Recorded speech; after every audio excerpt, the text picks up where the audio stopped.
Hello, everyone. Welcome back to another listen in on the stories I have throughout my life.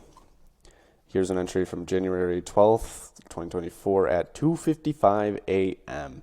You know when I'm writing at around 3 o'clock in the morning that these writings are totally going to be great and not surreal or super introspective or anything. Like, nah.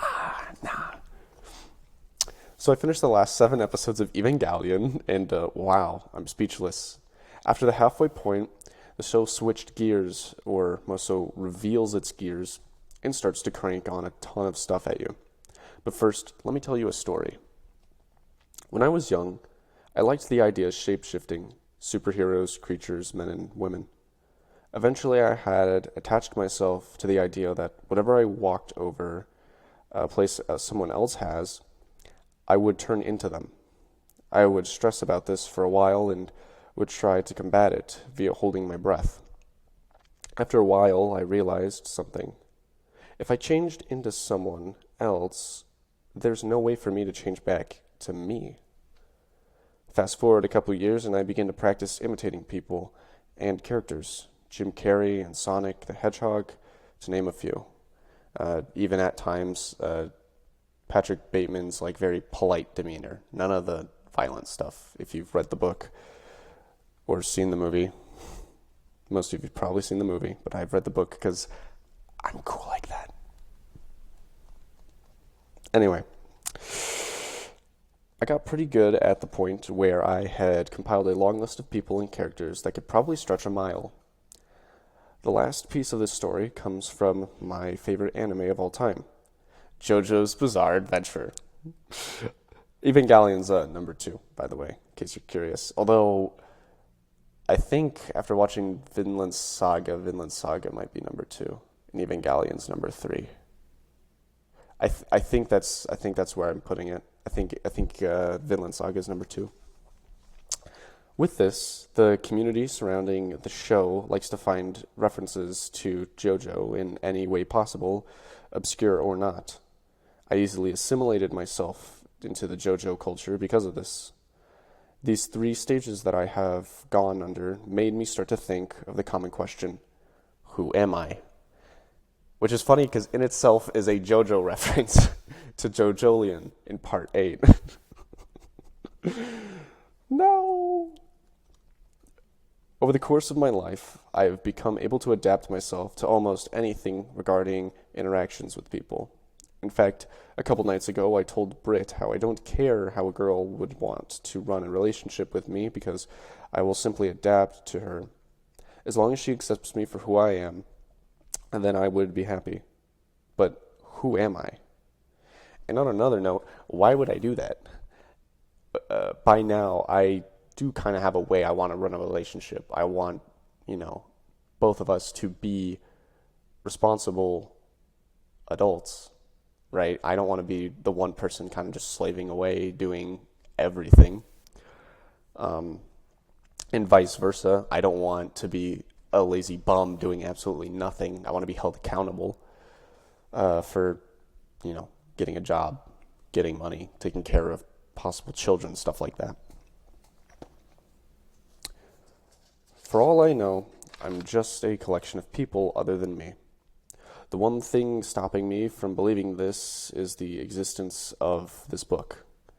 This book is not a collection of anyone but myself. The other book I'm writing, currently titled Insanity, which is one I had previously mentioned and showed a character drawing in the video before this, is a clear parallel of the different versions of me working and fighting against each other. I just thought of it, but maybe this book isn't about the creation of a book, but maybe the creation of me. This book is me. And although I still make references and such to this book too, I use them as an extension of myself. Therefore, I am not a collection of people other than me, but a collection of people other than me are a part of me.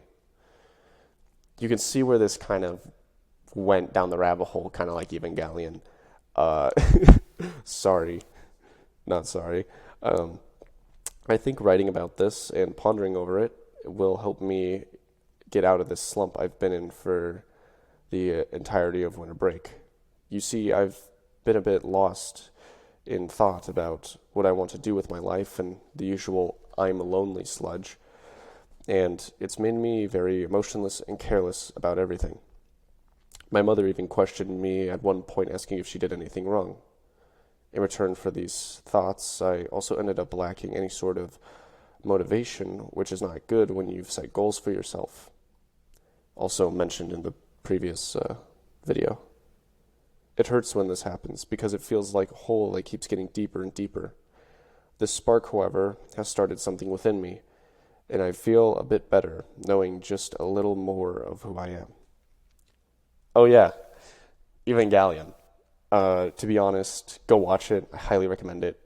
If I tried to explain it, it would simply be a disservice to the masterpiece. And that was done at 3:46 a.m. So you know I'm getting a good night's sleep. Furthermore, at the very bottom, I put a little JoJo to be continued arrow. So,